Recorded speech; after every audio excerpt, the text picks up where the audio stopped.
Hey guys, welcome back to the video. Today we're going to be building on the work we did on the previous video in regards to the cash conversion cycle. Today we're going to be talking about what it means to have a very short or even negative cash conversion cycle, what type of businesses have negative cash conversion cycles and why it's perceived to be a positive thing by analysts. So yeah, let's get into it. Okay, so just as a quick recap on what the actual cash conversion cycle is, the cash conversion cycle is the amount of time it takes a company to convert its cash investment in raw materials and inventory into cash receipts from sales from customers. So it's the amount of time between when a company makes its cash payments to its suppliers, so when it pays suppliers the amount it owes them for the raw materials it's purchased, to the date at which a company collects the cash that is owed to them from its customers. So yeah, the cash conversion cycle, the way I always thought about it was, it's the amount of time it takes a company to convert its cash investment in its inventory into cash sales.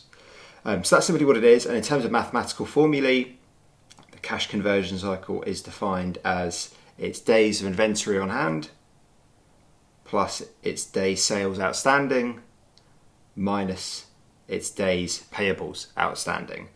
And in terms of what's perceived to be a good or not so good cash conversion cycle length, the market and analysts perceive companies that have a short cash conversion cycle in a positive light. Companies that have a short cash conversion cycle are able to convert their cash investment from supplies into sales very quickly and are perceived to be operating efficiently by the market, whereas companies that have a long cash conversion cycle are perceived to be operating inefficiently and may need to put in place interim financing to support their working capital if they're taking far too long to convert their cash investment into sales. So that's a very brief background as to what the cash conversion cycle is.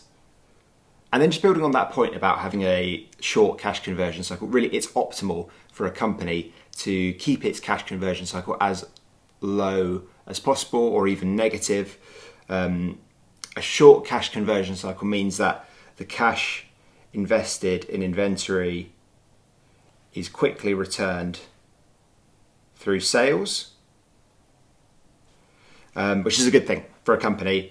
It means they can reinvest that cash quickly to fund future growth, and they'll also be less reliant on interim financing from banks and lenders and vendors while they're waiting for the cash inflow to come in. And a negative cash conversion cycle is most common for companies that receive their cash inflows from their sales from customers before they pay their suppliers. And the reason why analysts really like companies with a negative cash conversion cycle is because they receive their cash first, so they can use that cash elsewhere within the business to fund growth, pay off short-term liabilities, etc. So it reduces the need for alternative financing to fund their operations.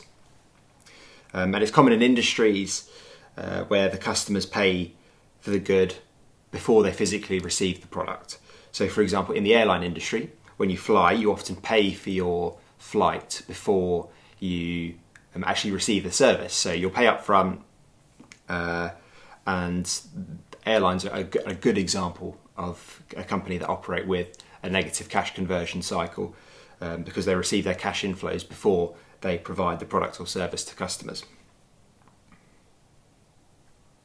And then we can contrast what a positive cash conversion cycle looks like against a negative cash conversion cycle using this illustration. So for many types of business, they will receive their inventory from their suppliers up front, and then they will subsequently pay the cash that's owed to those suppliers. So that will create a cash outflow for the business. And then once ready, the inventory will be sold to customers, and then after that point, they will receive the cash that they're owed. And then that is what we would define as a positive cash conversion cycle. So when the cash outflow comes first and the cash inflow comes second, that means there's a positive cash conversion cycle in place. And then in scenarios where the cash is received from customers ahead of when cash is paid to suppliers, we have a negative cash conversion cycle.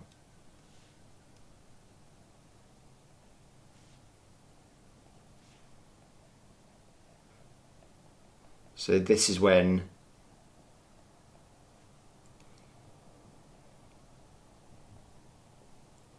the cash inflow comes first and the cash outflow comes second.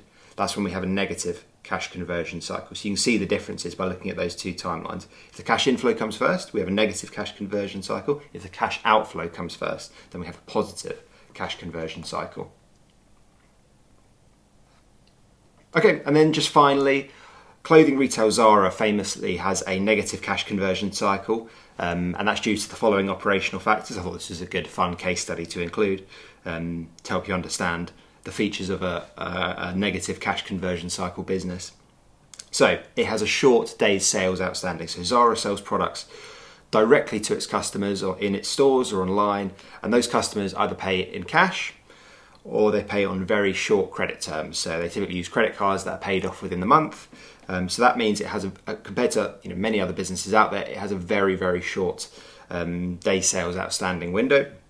It also has a very short days of inventory held. The reason why is because it avoids holding sort of stale inventory on its shelves for a long time. It wants to keep up with fashions and trends.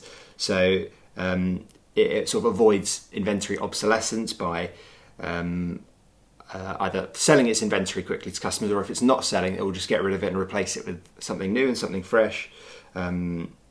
So yeah, Zara has a short days sales outstanding window, but also a short days inventory held outstanding window. And finally, it has a long days payable outstanding. So Zara relies on a large number of suppliers. There's no concentration risk when it comes to its suppliers. It has leverage, material leverage over all of its suppliers, which allows it to negotiate very long and favourable credit terms for itself. So typically if a business, maybe manufactures a specialist product and only has one or two suppliers, the suppliers will have leverage over the company, and then the suppliers will be able to negotiate favourable terms for themselves. But Zara is a sort of company that can use many different types of suppliers, so Zara holds the leverage over the suppliers. So yeah, it can negotiate the sort of credit terms that are optimal for itself, which in this case, given they want to sort of minimise their cash conversion cycle, involves sort of extending credit terms to its suppliers. So it has a very long days payable outstanding. So if you think about the math again, the cash conversion cycle equals days sales outstanding plus days of inventory held minus days payable outstanding. We're saying the days sales outstanding and days of inventory held are low, and we're saying the days payable outstanding is very high. So this would lead to a cash conversion cycle which is less than zero. And that's everything I had for you in this video. That's a negative cash conversion cycle, a bit of a whistle-stop tour, but hopefully over the course of the last two videos that I've made, you've managed to get a grounding in the cash conversion cycle, why it matters, why analysts spend a lot of time analysing it. And yeah, any questions, feel free to drop them in the comments. And I'll see you guys in the next video.